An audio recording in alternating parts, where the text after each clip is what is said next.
Hello friends, तो आज का टॉपिक है फ्लो चार्ट। तो आज हम जानेंगे कि फ्लो चार्ट क्या होता है। तो देखिए, किसी भी प्रोग्राम में फ्लो चार्ट ये मायने करता है कि हमारा प्रोसेस का सीक्वेंस कैसे हुआ, उन्हें हम एक डायग्राम के थ्रू रिप्रेजेंट करते हैं। ठीक है, तो हमारा फ्लो चार्ट क्या होता है? Flow chart is a डायनामेटिक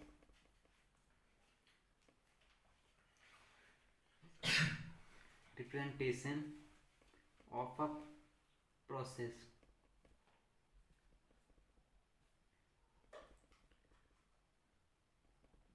which help to us maintain our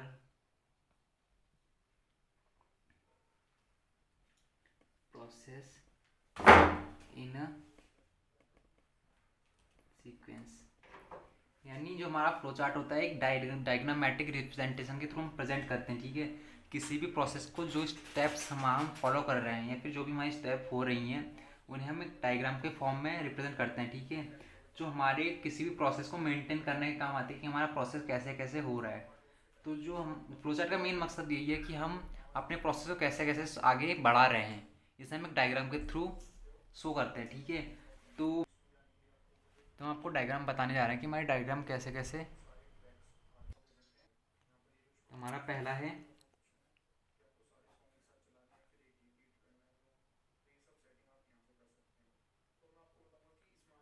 ये हो गया हमारा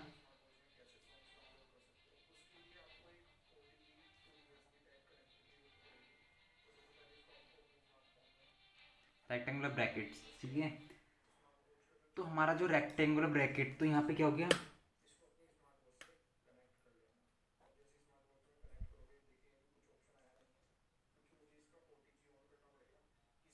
rectangular bracket is used for start and stop process. मैंने आपको बताया था कि कोई भी हमारी जब प्रोसेस स्टार्ट होती है उसमें सबसे पहले हमारा क्या होता है? स्टार्ट होता है, लास्ट में हमारा एंड होता है। ठीक है, तो जो भी हमारे ये स्टार्ट और स्टॉप के लिए जो भी हमारा ब्रैकेट यूज़ होगा वो हमारा कौन सा होगा? ये रेक्टेंगुलर ब्रैकेट। ठीक है, तो जब भी हम कहीं पे स्टार्ट और स्टॉप करेंगे उसके लिए हम क्या करेंगे? रेक्टेंगुलर ब्रैकेट का यूज़ करेंगे। ठीक है, और इसी के अंदर हम स्टार्ट और स्टॉप लिखेंगे। अगर हमारा स्टार्ट होगा तो हम रेक्टेंगुलर ब्रैकेट के अंदर स्टार्ट लिख देंगे, अगर हमारा स्टॉप हो रहा है तो हम क्या लिख देंगे? उसके अंदर स्टॉप लिख देंगे। ठीक है, अब इसका हमारा सेकंड नंबर पे आता है। सेकंड नंबर आता है हमारा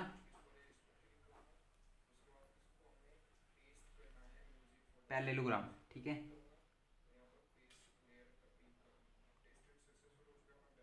पैरेललोग्राम तो क्या होता है?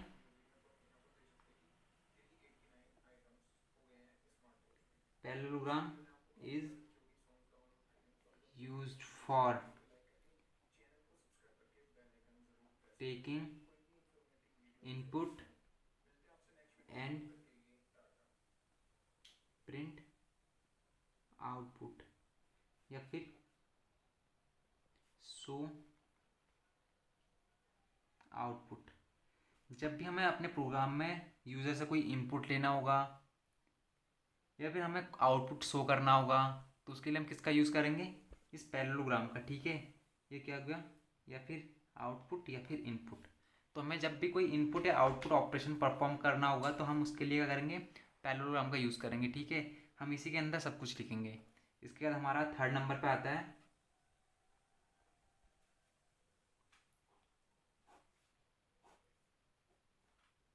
रेक्टेंगल। ठीक है, तो क्या होता है?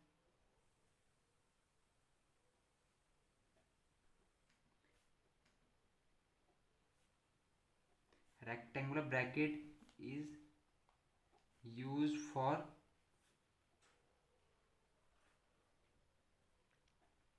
प्रोसेसिंग। मतलब हम रेक्टेंगुलर ब्रैकेट का यूज़ तब करेंगे जब हमारी कोई प्रोसेस हो रही होगी। जैसे कि प्रोसेस हमने क्या कर दिया? Sum equal to A plus B कर दिया। ठीक है, तो ये क्या हो रही है? एक प्रोसेस हो रही है किसमें? जो ए और बी का सम हो रहा है वो हमारे सम में आ रहा है। ठीक है, तो यहाँ पे क्या हो रही है? एक प्रोसेस हो रही है। ठीक है, तो इस टाइप के प्रोसेस के लिए हम क्या करेंगे, रेक्टेंगुलर ब्रैकेट यूज़ करेंगे, ठीक है। या फिर हम कोई वैल्यू किसी वेरिएबल में स्टोर कर रहे होंगे तो उसमें हम किसका यूज़ करेंगे, इस रेक्टेंगुलर ब्रैकेट का यूज़ करेंगे, क्योंकि इसमें हमारी क्या हो रही है, कुछ प्रोसेस हो रही है। हमें हमारा कोई वैल्यू किसी वेरिएबल में जा रही है, या फिर हमारा कोई एक्सप्रेशन की वैल्यू किसी वेरिएबल में जा रही है, तो इस टाइप की जो भी प्रोसेस होती है हमारा वो रेक्टेंगुलर ब्रैकेट के अंदर लिखा जाता है, ठीक है। अब इसके बाद आता है हमारा फोर्थ नंबर पे। ये जो हमें फर्स्ट सेकंड थर्ड फोर्थ, ये नहीं कि हम ये सीक्वेंस में लिखना है, ठीक है। जहाँ पे अगर कभी इनपुट आ गया तो इनपुट आउटपुट आ गया तो हम पैरेललोग्राम का यूज़ कर लेंगे। कहीं पे हमारा स्टार्ट और स्टॉप तो एक ही होता है, तो उसके लिए हम ये रेक्टेंगुलर करेंगे। हमारे अगर प्रोसेस जहाँ जहाँ पे हमारी प्रोसेस आएंगी वहाँ वहाँ पर हमारा ये ब्रैकेट लग जाएगा, ठीक है। इसके बाद एक आता है ये,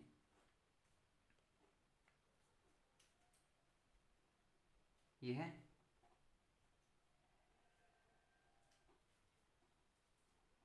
डायमंड बॉक्स, ठीक है। तो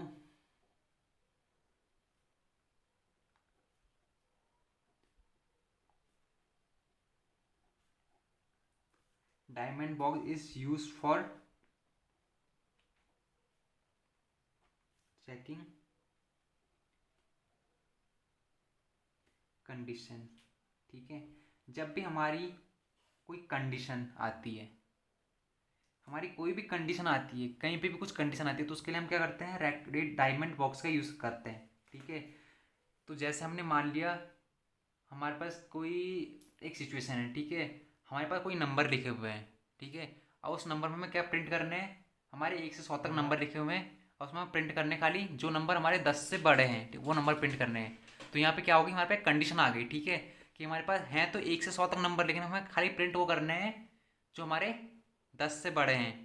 तो 10 से बड़े और 100 के बराबर या 100 से छोटे होने चाहिए, ठीक है। तो यहाँ पे हमारे क्या लग जाएगी, कंडीशन लग जाएगी, ठीक है। तो ऐसी कंडीशनल स्टेटमेंट के लिए हम क्या करते हैं, डायमंड बॉक्स का यूज़ करते हैं, ठीक है। तो ऐसे ही हमारा लूप क्या होते हैं, हमारे 3 टाइप के लूप होते हैं, while loop, do while loop और फॉर लूप। इसमें हमारी कंडीशंस होती हैं, ठीक है। तो इसके लिए हम बाद में सॉल्व करेंगे, बाद में करेंगे प्रोसेस, उसमें भी हमारी कंडीशंस होती हैं, ठीक है। तो जो लूप होता है, लूप में हम किसी भी लूप से कर सकते हैं, सब लूप हमारे सेम टास्क परफॉर्म करते हैं। तो ऐसी वो हम उस टॉपिक पर बाद में जाएंगे, वो उस टॉपिक हम बाद में डिस्कस करेंगे, ठीक है। अभी हम ये जान लेते हैं कि हमारा इन बॉक्स का क्या काम होता है। ये हो गया diamond box. Diamond box is use for checking condition, ये कंडीशन को चेक करने के लिए हो गया, ठीक है। एक आता है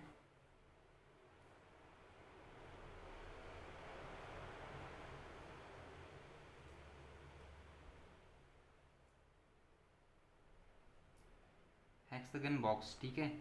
तो ये बॉक्स होता है, ये ओनली हमारा यूज़ होता है फॉर लूप के लिए, ठीक है। It is use for looping, यानी जो हमारा ये बॉक्स यूज़ होता है वो हमारा लूपिंग के लिए होता है, ठीक है। जब हम कोई रिपीटेशन टास्क परफॉर्म कर रहे होंगे तो उसके लिए हम इस बॉक्स का यूज़ करेंगे। जैसे हमारा for loop, while loop, do while loop, इसमें हमारा क्या होता है, रिपीटेशन टास्क होता है, तो उसे हम इसके थ्रू कर सकते हैं। या फिर ये मेजरली हमारा हम फॉर लूप के लिए यूज़ करते हैं, ये वाला बॉक्स। तो इसमें क्या होता है, इसमें एक ही उसमें हमारी कंडीशन भी चेक हो जाती है, और इनिशियलाइज, कंडीशन चेक और अपडेट तीनों एक ही बॉक्स में आते हैं, ठीक है। इसके लिए हम इस बॉक्स का यूज़ करते हैं। इस बॉक्स का यूज़ हम जनरली लूपिंग में करेंगे, जब हमारा फॉर लूप होगा तो उसमें हम फ्लो चार्ट ड्रॉ करने के लिए इस लूप का यूज़ करेंगे। अब इसके बाद हमारा एक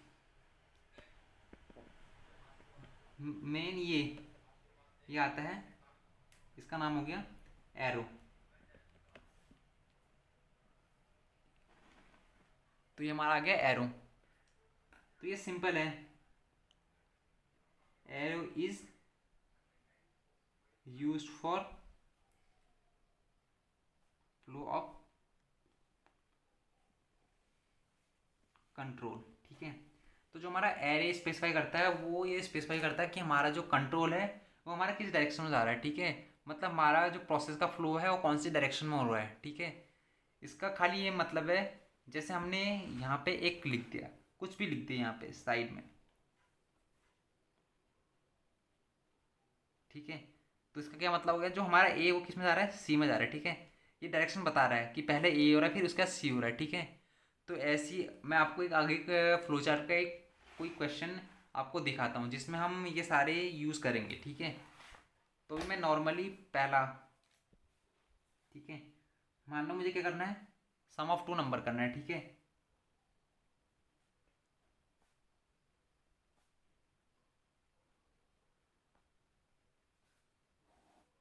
सम ऑफ टू नंबर का फ्लोचार्ट बनाना है। मैंने आपको एल्गोरिथम लिख के दिखा दिए, तो अगर आपने देखनी है तो आप उस लेक्चर को देखें। तो अब इसमें हम बताएंगे कि फ्लोचार्ट कैसे ड्रॉ करते हैं, ठीक है। तो मुझे क्या करना है, फ्लोचार्ट ड्रॉ करना है। तब देखिए इसमें क्या होगा, मैंने क्या बताता कि सबसे पहले हम क्या करते हैं, कोई भी हमारी प्रोसेस है उसे हम क्या करेंगे, स्टार्ट करेंगे, ठीक है। तो मैंने आपको बताया था कि स्टार्ट और स्टॉप के लिए हम कौन से ब्रैकेट का यूज़ करते हैं, यहाँ पे साइड में लिखती हूँ, स्टार्ट और स्टॉप के लिए हम करते हैं रेक्टेंगुलर ब्रैकेट का यूज़, ठीक है। तो हम सबसे पहले स्टेप में क्या करते हैं, स्टार्ट करते हैं, ठीक है। तो जब हम स्टार्ट करेंगे तो यहाँ पे क्या आएगा, स्टार्ट, ठीक है। इसे हमने किस में लिखा, इस रेक्टेंगुलर ब्रैकेट में, ठीक है। इसमें हमने क्या लिख दिया, स्टार्ट कर दिया, ठीक है इसे। इसके बाद क्या करेंगे हम, ये हो गया फ्लो ऑफ डायरेक्शन, ठीक है। ये हमारा डायरेक्शन बता रहा है कि हमारा कौन सी डायरेक्शन में हमारा प्रोसेस हो रही है, ठीक है। इसका हमें क्या करना है, सम ऑफ टू नंबर। अब हमें जब सम ऑफ टू नंबर, दो नंबर का सम करना है तो हमें दो नंबर पहले इनपुट देने पड़ेंगे, ठीक है। तो इनपुट हम किसके थ्रू लेंगे, ये क्या करें, रीड A, B, ठीक है। ये हमने इनपुट लिया, ठीक है। तो हमारा देखिए इनपुट और आउटपुट के लिए हम किसका यूज़ करते हैं, पैरेललोग्राम का, ठीक है। तो मैं इसमें किसका यूज़ करूँगा, पैरेललोग्राम के लिए, ठीक है। तो ये मैंने रीड ऑपरेशन किसके अंदर लिख लिया, पैरेललोग्राम कर लिया। अब ये पैरेललोग्राम इसके अंदर ये फिर से इसके बाद कौन सी प्रोसेस हो रही है, ठीक है। जब मैंने दो इनपुट ले लिए, इसके बाद मुझे क्या करना है, सम करना है, ठीक है। तो सम क्या हो रही है, प्रोसेस। तो प्रोसेस के लिए हम क्या लिखते हैं, रेक्टेंगल लेते हैं, ठीक है। तो जब प्रोसेस क्या हो रही है, सम इक्वल टू A+B। प्रोसेस यानी आप यहाँ पे लगा सकते हो कैलकुलेशन, कि जब भी हमारी कोई कैलकुलेशन हो रही हो, कुछ भी हो रहा तो उसके लिए हम क्या लेंगे, रेक्टेंगल का यूज़ करेंगे, ठीक है। तो मैंने क्या क्या कर दिया, रेक्टेंगल का यूज़ कर दिया, ठीक है। अब इसके बाद क्या करना है, मुझे प्रिंट करना है, ठीक है। सम भी मेरा आ गया, इनपुट मैंने ले लिए, मैंने उसका सम कर लिया, फिर हमारी जो कैलकुलेशन वो हो गई, उसका क्या करना है, प्रिंट करना है। प्रिंट किसे करना है, सम को प्रिंट करना है। तो ये क्या है, हमारी आउटपुट प्रोसेस है। तो हमारे आउटपुट के लिए क्या आता है, पैरेललोग्राम, ठीक है। तो ये भी किसके अंदर चला जाएगा, ये भी हमारा चल जाएगा पैरेललोग्राम के अंदर, ठीक है। तो हमारे पूरा खत्म हो गया, हमारी जो प्रोसेस के मेन स्टेप थे वो हमारे खत्म हो गए। इसके बाद हम क्या करेंगे, इसे प्रोसेस को एंड कर देंगे। एंड के लिए क्या करते हैं, स्टॉप। अब स्टॉप के लिए हो गया हमारा रेक्टेंगुलर ब्रैकेट, ठीक। तो हमारी जितनी भी प्रोसेस हैं या फिर हमारी जितनी भी प्रॉब्लम है, सबके लिए एज इट इज डायग्राम बनते हैं। बस जो मैंने आपको यहाँ पे देखिए, जो मैंने आपको ये दिखाए थे, ठीक है। जितने हमारे प्रोसेस होंगे उसमें मेजरली सब इनका यूज़ होगा। इसके अलावा हमारा कोई यूज़ नहीं होता। ज़्यादातर हमारे ये स्टार्ट स्टॉप के लिए, ये पैरेललोग्राम इनपुट आउटपुट के लिए, ये प्रोसेस के लिए, फिर कैलकुलेशन के लिए, ये कंडीशन चेकिंग के लिए, ये हमारा लूप के लिए, और ये हमारा लास्ट एरो ऑपरेटर डायरेक्शन दिखाने के लिए कि हमारा फ्लो किस डायरेक्शन में हो रहा है, ठीक है। तो ये हमारा हो गया, ठीक है। हम किसी प्रोसेस सॉल्व करेंगे वो हम इसी मेथड से करेंगे, ठीक है। तो ये हमारा हो गया कंप्लीट। तो ऐसी और वीडियो के लिए हमारे चैनल को लाइक करें, शेयर करें और सब्सक्राइब करें, ताकि आने वाली वीडियो में हम और अच्छा कर सकें। धन्यवाद।